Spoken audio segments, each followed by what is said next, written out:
Hi, everyone. Welcome to the Heinz History Center, and thank you for tuning into the first episode of our new show, Yinzer on the Go, here at WSBC Radio. You're not starting the tour without me, are you? No, of course not. You know, this is one of my favorite places to be, Jesse. I've been here before, and this is a really cool museum. A lot of fun and cool things that tell the history of Pittsburgh. I mean, literally, we have a freaking bus. A Pittsburgh bus right here. And this is just the beginning. This is what welcomes you here to the museum, so this is a perfect place to start. But they have 7 levels worth of history. Now, I know we won't have time for everything, but I think that we got to check out a lot of these exhibits.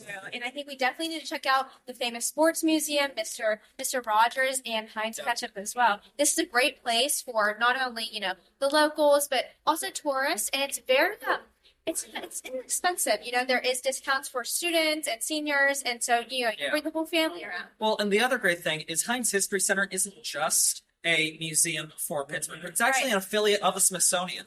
So you are getting Pittsburgh history through the best museum organization in the world. Right. So, I mean, just looking around here, you can see the cool architecture. You're able to see all kinds of different things from the Heinz Ketchup old wagon to the old engine, like even the steel car, which is one of the coolest things in my opinion, and much, much more. So this is just the beginning. Yeah. But I think that we got to go off. Explore some more. All right. Do you want to lead the way? Let's go.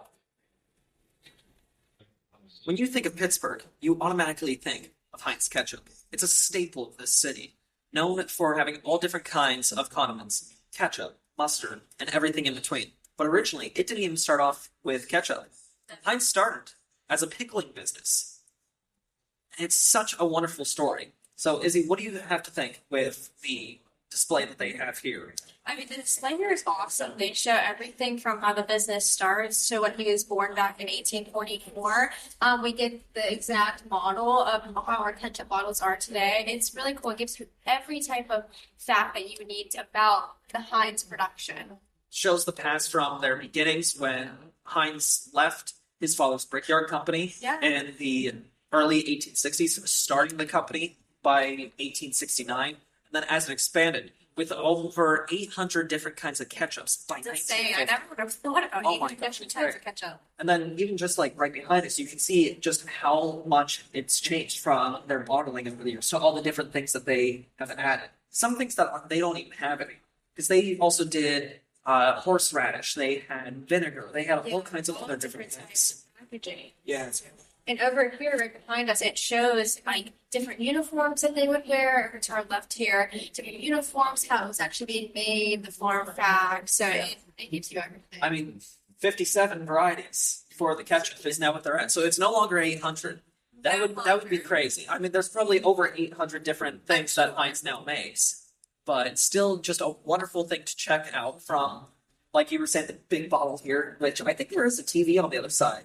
There might be. I think there are that tells a little bit about it. But just seeing all the cool things, seeing all the different displays, seeing the videos that they have going on, talking about this wonderful state of Pittsburgh heritage. And Heinz Ketchup is obviously not even just used here in Pittsburgh. It's used all around the world. It's worldwide. Yeah, I've seen it everywhere from a different state to London. And let's face it, it's the preferred kind. It is. I mean, anytime I don't see a Heinz Ketchup bottle, I'm like, it's just not good. Forget about Kraft ketchup or anything like that. You need to have Heinz.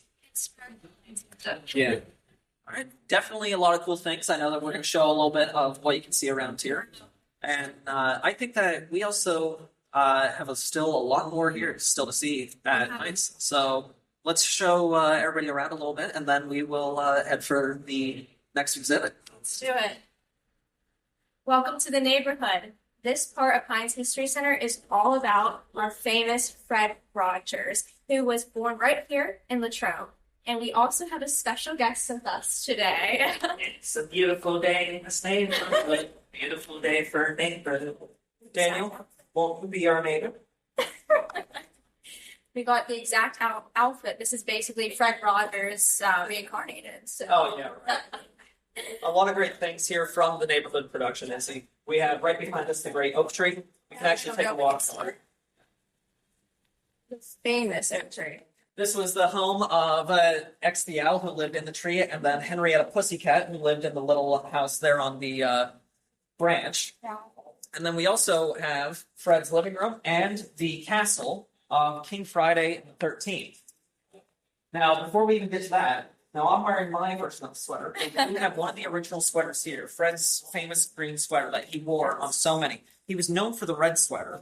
That was his pickup, but the green was more well-worn. I didn't get the memo today, apparently. Yeah, oh well. Oh well. You'll get to it itself. Sometime, yeah. Right behind us, the original seat where Fred would sit down to change his shoes, and one of the pairs of his blue tennis sneakers as well. Along with, let's face it, it's a freaky statue. Yeah. It's uncomfortable, but hey, it's really cool. You Yeah. know, I said we might as well put that right down. Oh yeah.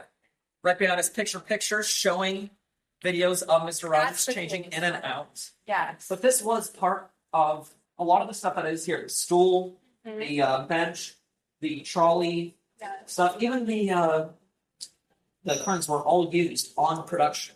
Now, I do not believe that this is the actual walls and everything. I'm almost certain that they've not. Yeah, those would have been taken down. But it's great to see that they have so many things from it, and they talk about it.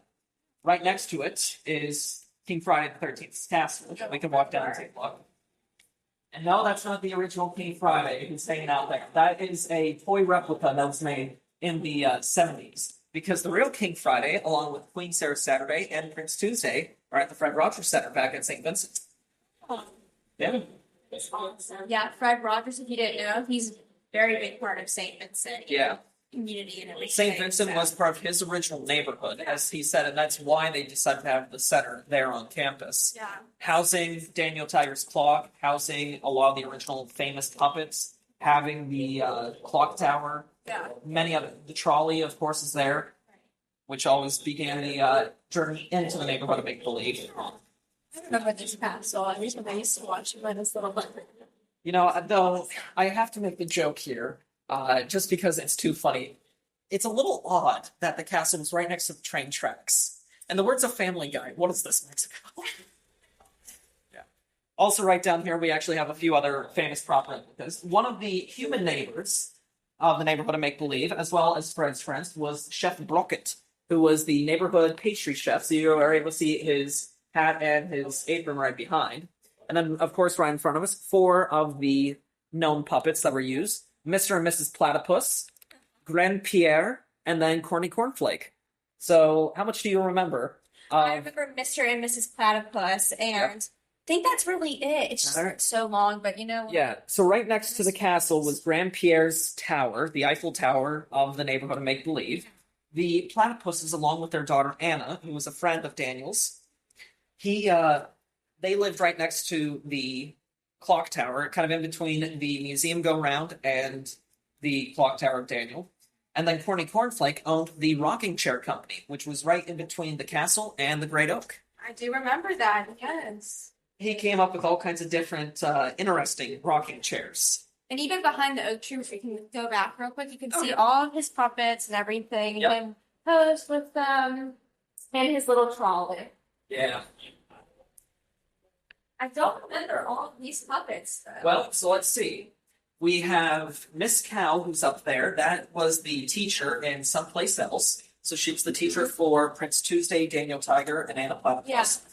You have Donkey Hody, who is now more famous because of a show that is specifically for Donkey on PBS. You have Henrietta Pussycat, XBL, His Majesty King Friday the I do 13th, remember them. Prince Tuesday, and Queen Sarah Saturday. Up here you have Mr. and Mrs. Platypus with Anna in the middle. Yeah.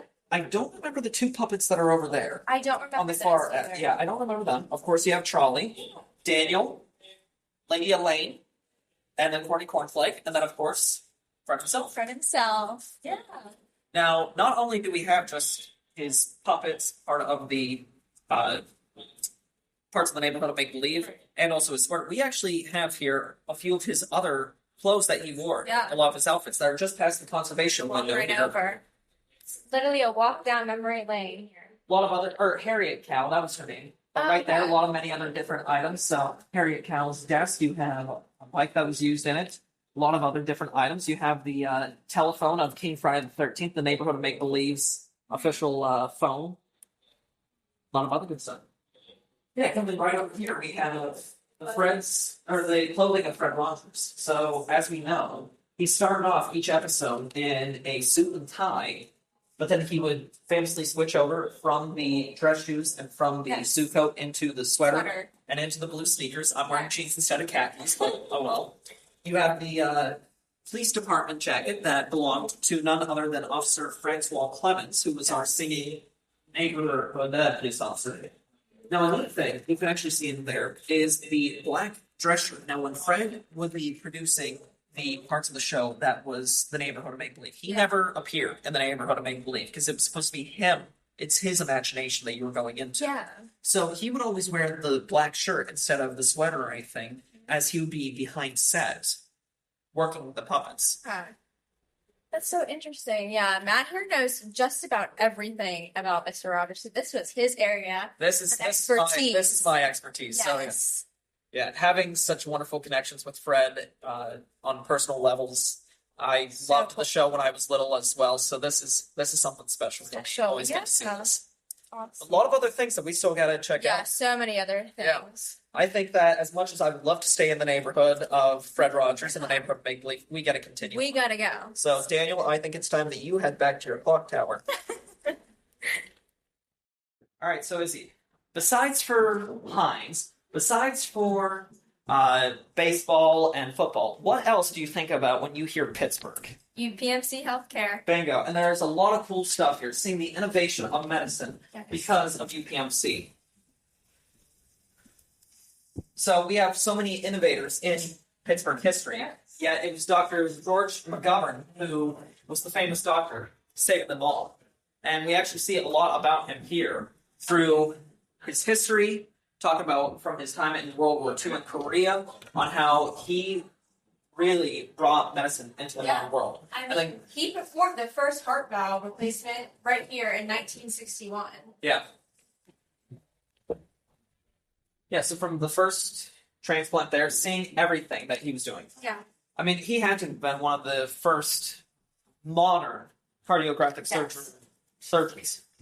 Yeah, And you can see a lot of the different pieces of equipment, how much this has changed.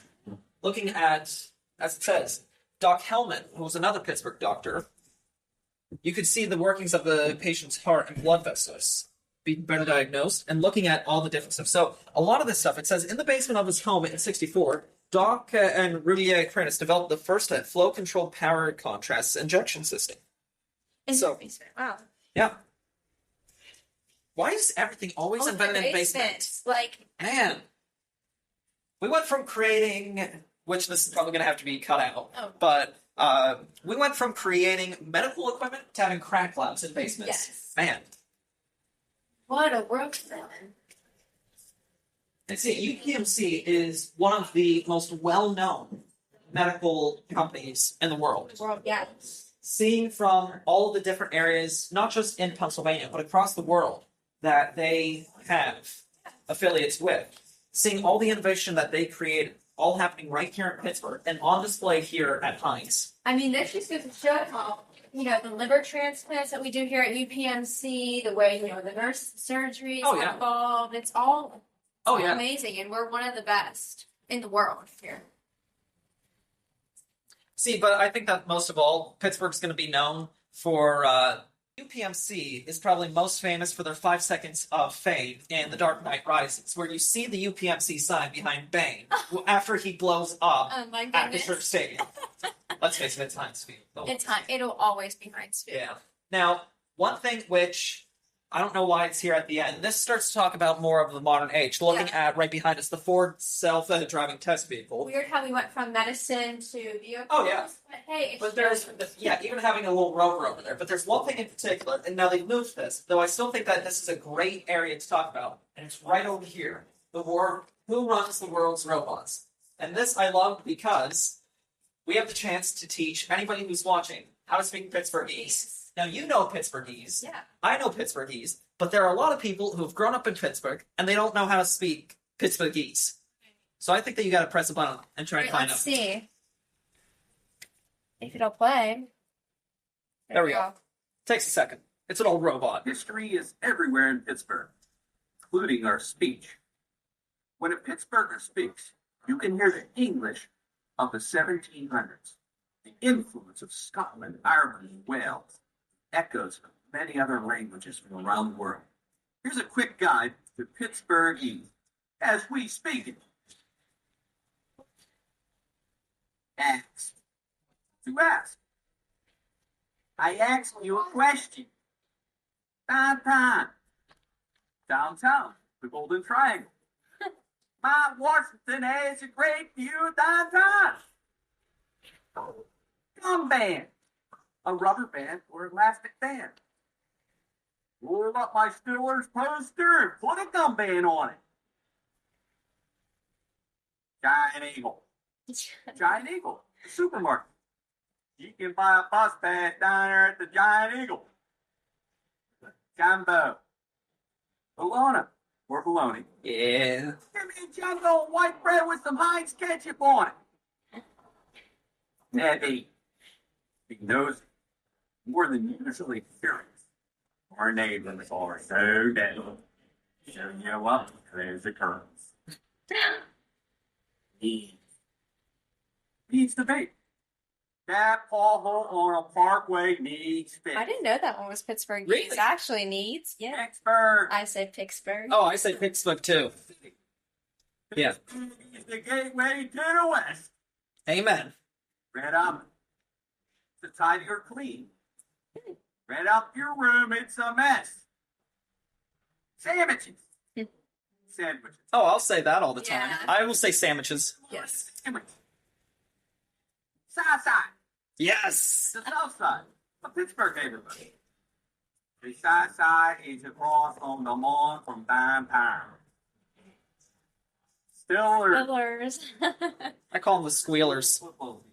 Stillers. Steelers are going to the Super Bowl this year. Always. Worse. To watch. Every time I wash my car, it rains. Yes. You. Did you know there were that many versions of I did Yinz? not know that. Oh, yeah. I thought it was just Yinz. Y-I-N-Z.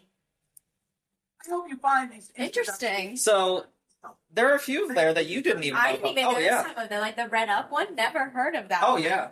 Wow. Pittsburghese. You're going way too quick with that, cameraman. Pittsburghese is a very interesting language. And yeah, some of it's starting to die off because some of them just aren't used anymore.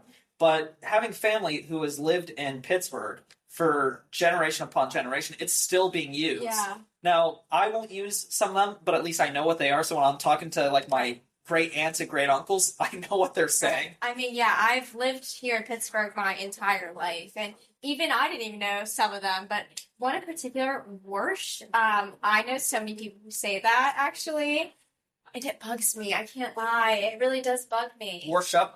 Warsh, it's washed, I'm sorry, And see, Pittsburgh people, it's just... That's one of the ones that is one that many people just don't use anymore, it's definitely older. Yeah, for sure. All right, let's head over to the next exhibit. All right, see, this is probably the most famous part of Heinz history, and I think this is the part everybody's been waiting for. We're standing right now in front of a very interesting statue version of the Immaculate Reception. Yes. People are greeted by this statue when they go in and out of the Pittsburgh airport. Yes. How much do you know about Franco Harris? Don't know much. I am a big sports fan and a big football fan, but I can't say don't know much history. So Franco just died not too long ago. Yeah. But it was in 1972 that during a 4th and 10 at Three Rivers, did Terry Bradshaw, with only 22 seconds left, fired the ball down the field. And actually, it wasn't even Harris who was supposed to catch the ball. But instead, after it popped out of two other players, he caught it at shoelace and ran it right in for the touchdown. And this has been one of the most famous plays of all time. And it was even, I want to make sure I have this right, voted the top play in NFL history in 2019. So that just shows that as much as I'm not a big fan of the Steelers, How can you say that? I'm a Buffalo Bills fan. Hey, I'm a Pirates fan, I'm a Penguins fan. I need to kick you off Yeah, the show. I know. It's I Steelers. know. It's all Pittsburgh. I will say, still, as much as I'm not the biggest fan, still gotta respect Franco for Yes. this. And having such a famous part of football history happened not just with a Pittsburgh Steelers player, but happened at Three Rivers in Pittsburgh. Exactly. But I think that's time that we dive in a little bit more to not just the Steelers, Squealers, but get into my favorite areas, the Pirates and the Penguins. Let's head in. All right, Izzy, besides for Fred Rogers, this is the other area that I really was excited to come back to. The Hall of the Pittsburgh Pirates, showing everything over the years. That showcases from their origins, showing their time from being at Exposition Park to Forbes Field, Three Rivers Stadium, and now at PNC. And I have heard many stories from everything when it comes here. Even looking at way back when, before the Pirates were really a well-known team, the Hasbrook's. Yes. Bill Morosky and his famous uniform and bat.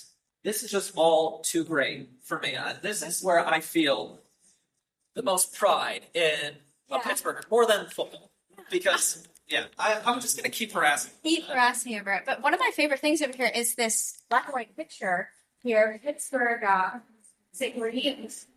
Or, let's see. Green field, not green. Yeah, the Crawfords. So, again, before they were the Pirates, the Pittsburgh Crawfords. Yeah. I think it's awesome. I mean, it tells us even who was in the Hall of Fame. Oh, yeah. And it just shows how, baseball and sports have been implemented into Pittsburgh. Yeah. For decades, a century even. So. And knowing how many good players either started off with the Pirates and are now playing on different teams, or the famous people that we have had on the Pirates over the years. Right. Having so many people from Stargell, having Manny, having Clemente, Kutch, and many more still that we aren't naming. Yeah. But this is definitely a great area to be able to check out. Yes, the Homestead Grays, very near and dear to my heart. I knew they would be. Homestead. I knew they would be. Or from the area of Homestead. Homestead Grays, we have Homestead Grays Bridge. They were very, very, popular in our area. Buck Leonard being the most famous out of all the Grays. I mean, even having one of his baseballs there that's signed by him. Yes, it's awesome. Now, just off of the Pirates Hall is another connection that we got to make right to St. Vincent. Just down the hallway showcases the greatest golfer of all time, our very own Arnie Palmer. So I think that we got to head down and check that out. All right, Izzy, so how good is your golf swing? I mean, listen, I can, hit some golf balls at Topgolf, but nothing. You're red pot, aren't you? Hey, listen. So this is a great area because Arnold Palmer, who we all know and love back in Latrobe, is known as the king when it comes to golf. He was famous for being a golfer from a young age all the way until his death in 2016.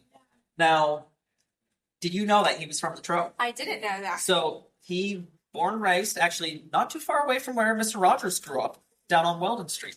But also, we have the airport right across the college named after him. He had his own private plane, and that airport was mainly built. They had a smaller one before, but it was built to that level for his private plane. Wow. And I've talked with many alumni that have said that when they lived on campus, we still hear the planes leaving in the morning. It was my morning alarm clock when I was a freshman. With people back in the day, it was always Arnie's plane leaving at 4 or 5 in the morning or so to head off to another golfing tournament. But seeing some of his most trademark areas, from his golf clubs to his famous white golf shoes and much more, this is a great area. He even created the famous drink at the Latrobe Country Club. Really? I did not even The Arnie Palmer. Yeah. Now, they made it alcoholic later on. Yeah. But, his famous idea of tea and lemonade. Lemonade, yeah. All was with Latrobe. So this is a great area just to showcase the king and seeing all of his accomplishments in golfing, because it was him that made golf so well known. Yes. Yes, it's been a long tradition of a game, though he brought it to a whole new level. I seriously did not even know that grew up in Latrobe. I'm learning things as we go here. Yeah. I didn't realize he was so prevalent in our own SBC history. Yeah. Well, and we even have the Winnie Palmer Nature Reserve, which he bought and had it named after his wife. Oh. He saved that land from being turned into a parking lot, I believe. So there we go. Awesome. I think that's time that we get back to the more main sports of Pittsburgh. What do you say? Let's do it. Let's head back. All right. So even though I'm not the biggest fan of the Steelers, Latrobe also has a great connection when it comes to pro football. So for the longest time, there was actually plans to have the football museum and Hall of Fame in Latrobe because there was thought that Latrobe was the original place for pro football where it started and where the first players were ever paid. Wow. That has been debunked. There was one other game, but we still claim it. So Yeah. it's great to see that here we are. We're in the birthplace of pro football hall. But again, that can be attributed back to the idea of Latrobe and of St. Vincent College, where we actually have photos of some of the first games being played So good. around campus. And we can see right here, local colleges like Duquesne, Pitt, it's not just the pros, it is right here in our own backyard. It's been implemented for years and years, and it really is a part of not only college students, but alumni and the community as well. See, a lot of them, whether they stayed with Steelers or not, again, all comes here. But here we are. This is where I was talking about. Road to Pro Football, the Latrobe team, 1896. And as it says, so John Brailer, so far right in the first row, so right here. There. This was the guy who said that he admitted to being the first ever paid player for playing football. Also notable, Ed Baccio, second from the right, and at the back row. He joined the Pittsburgh Pirates in 2007, became the first Italian-American in Major League Baseball. But it's just saying that this all started in 1896 In in our, Latrobe. in our own backyard. It's great. But I think that we got to head down more to getting out of the early years and Yeah. getting directly into preparing for game day with the, I'll be nice and say the Steelers.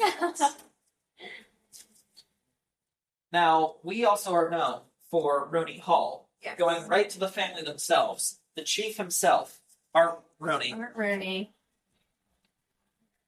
And we also have connections with the Lombardi Really? Trophy.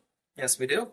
I think there's a replica of, I believe it's one of the replicas, of one in Rooney Hall. That's awesome.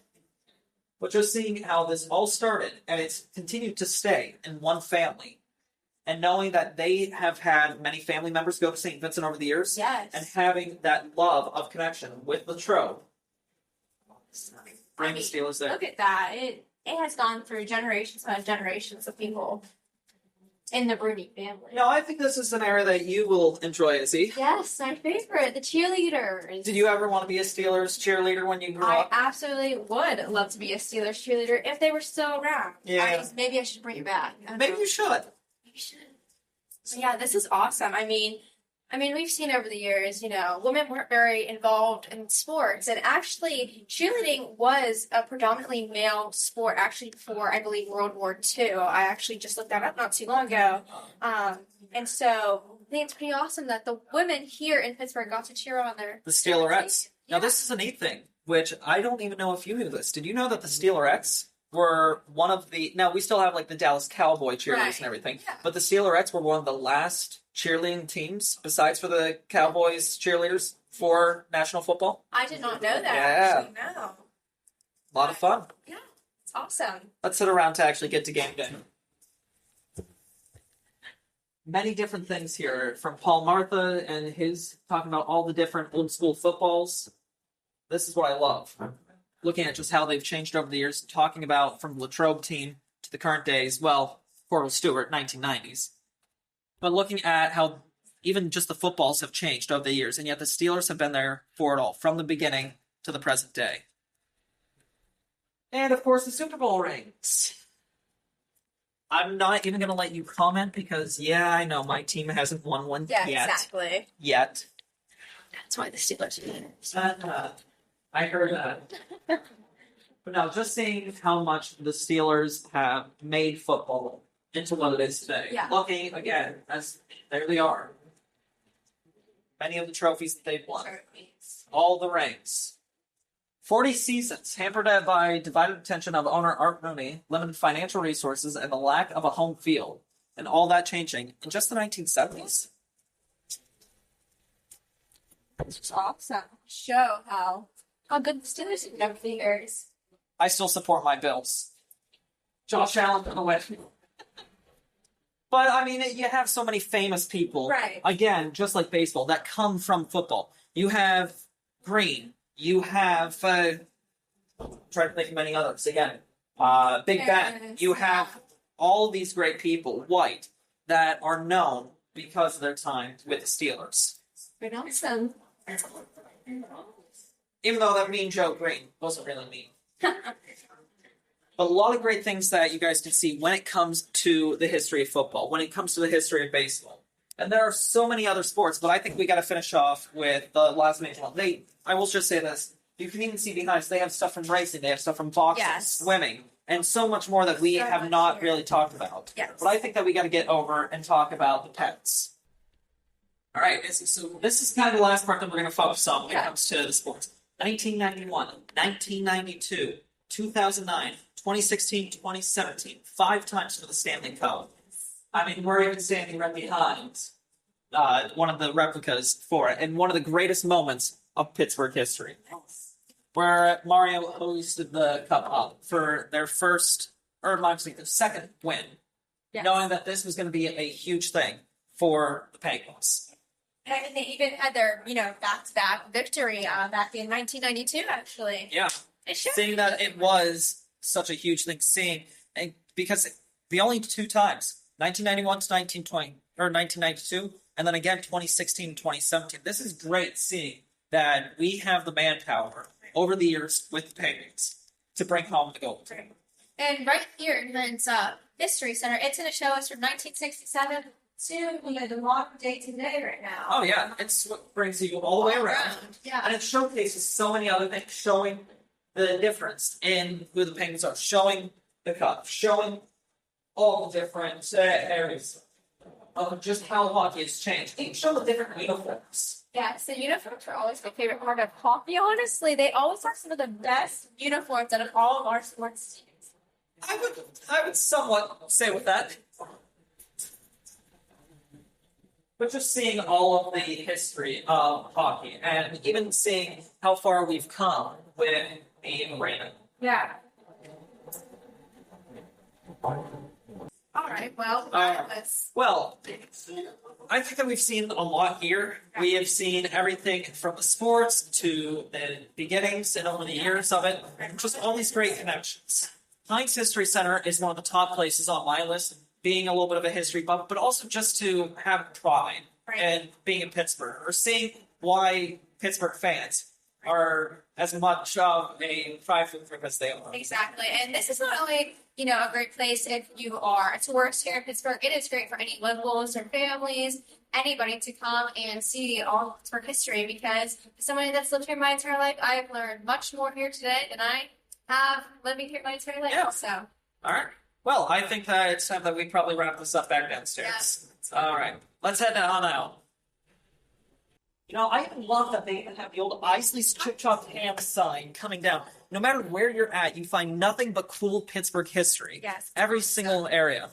But we've only been able to see a few things. Yeah. Now, to tell everybody, there is so much more history that you can see here. Besides for just the main 3 sports that we talked about, they have everything from racing to swimming, track and field, the history of Pittsburgh. They don't just have the Mr. Rogers Center, but they have all kinds of things talking about the past of the fire department, Yes. of the police department, of the famous busing companies here, Awesome. and much, much more. I mean, this is a really, really cool place. And I'm just looking here at the little map we got. They even have things about Pittsburgh pouring glass. They have stuff about from slavery to freedom. They have an area just for kids as well to play and interact and get to know the history. But It's a great place for history buffs, for anything the Pittsburgh region. yeah, it's great for everything. I mean, even having a little cafe.